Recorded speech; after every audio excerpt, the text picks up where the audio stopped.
Welcome back, guys. I hope you're enjoying the videos. So a lot of people have been asking me, where did you go to school? What was it like growing up in Jamaica and going to school there? So I'm going to tell you a little bit about that. And first of all, I'm going to tell you, Jamaica has a really good standard of education. Really, really good.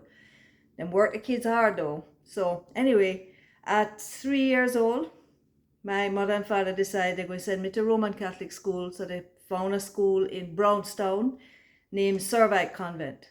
And that was about maybe a little under an hour away from our farm. So I had to board. So from the age of 3, I was going to boarding school at Servite Convent.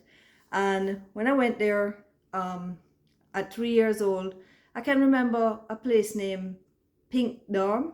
It was a dorm on the place, and maybe there were, I can't remember how many kids were in there, but there were like easily maybe 20 kids, and they lined us off on the two sides of the room. It was a long room, painted pink, that's why they named it so, and it had windows all around because it was up on maybe second floor.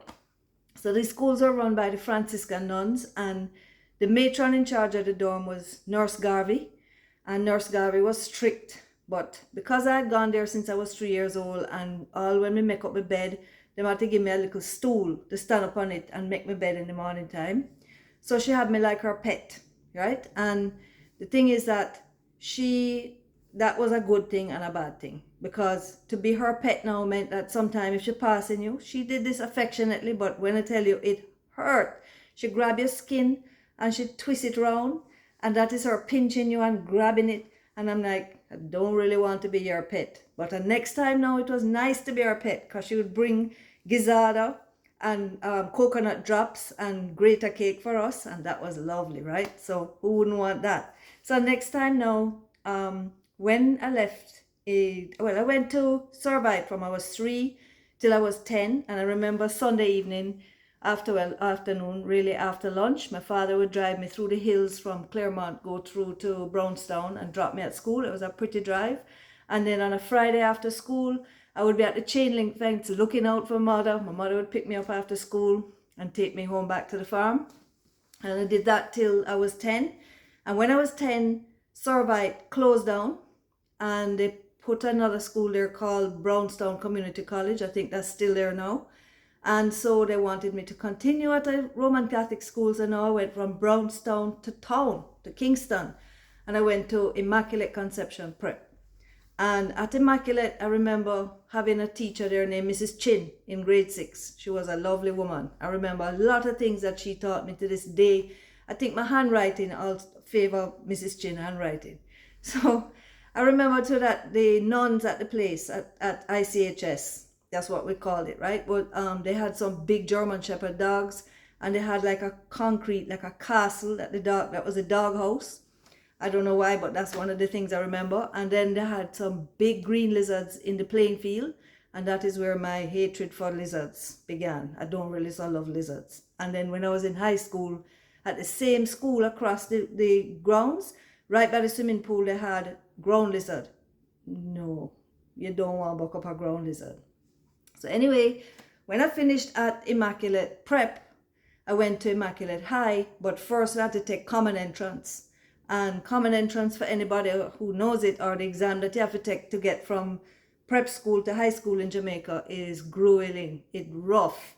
And you have to do all different subjects, and you have to know your stuff, because you have to get in high 96 and up to get your first choice school. So they put the kids under a whole heap of pressure. And I think my kids took it was called GSAT. And between common entrance and GSAT, it was called something else. Maybe you guys can tell me what it was called if you did it. But it's a hard exam, right? But anyway, we buckle up and we do it. And I got into Immaculate High School. And to be honest, when I reached high school, I was going through a little feisty stage. I was a little feisty, and it got me in trouble a couple of times. Well, and I can remember a few times. One of them, we had a Spanish teacher who loved to give homework. And I thought she gave way too much homework for my liking. So one day I decided upon myself to be the class spokesperson, and I'm going to tell everybody, tell the teacher, say, this is too much homework and you can't give us so much homework. So I'm standing up, everybody else sitting down, the teacher is looking at me and I think listening to me. And I'm telling her how this is too much homework, and she don't have no right giving us so much homework and quite feisty. So the place was quiet. Everybody just really quiet and sit down and all looking at me and looking at the back of the classroom. I said, wonder what them looking at the back of the classroom for. So after a while of talking and the teacher don't say nothing and I'm still going on, I turn around and who do I see there but the principal of the high school, Sister Maureen Clare.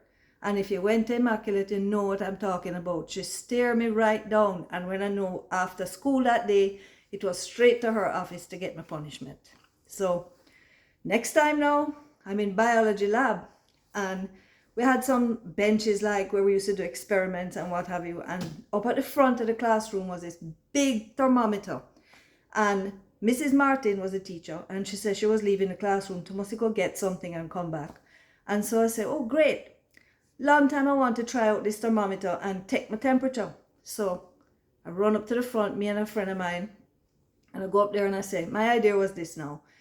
I was going to take my thumb and push it on the mercury bulb down at the bottom and just hold it there until it starts to rise until I see my temperature.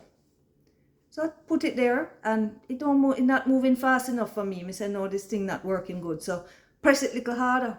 All I hear is, pie! And the thing broke. This big thermometer is a big thing on the wall. So teacher come in and of course there was somebody who bossed it on me and next thing you know my mother get called in and next thing you know we have to buy back the people them thermometer and put it back on the wall and that was that. So anyway, at lunchtime was fun. We used to go out in the grounds of the school and there were lovely grounds. They planted a whole heap of lovely flowers and there was lots of place to walk up and down. And we used to hang out with our friends and we'd go in the cafeteria and buy patty and cocoa bread and cheese tricks and Pepsi and not to mention the icy mint and paradise plum, Bustamante backbone, ginger log. Love them all. You tell me your favorite sweetie in the chat, in the comments. So then, to tell you the truth, when I was at Immaculate, just like the true Jamaica, like there was every kind of person. There was black girls, white girls, Chinese girls, Indian girls, Syrian girls, you name it, everybody. And we were all there giving trouble together, having fun together, laughing, make joke, right? And learning together. And I have some friends still from that and we keep in touch. And lifelong friends are made out of that experience at Immaculate and I will never forget it. Some strict times, some punishment reach, but all in all, it was lovely. And I just love Jamaica. I love Jamaican people. And again, out of many, one people. See you on the next video.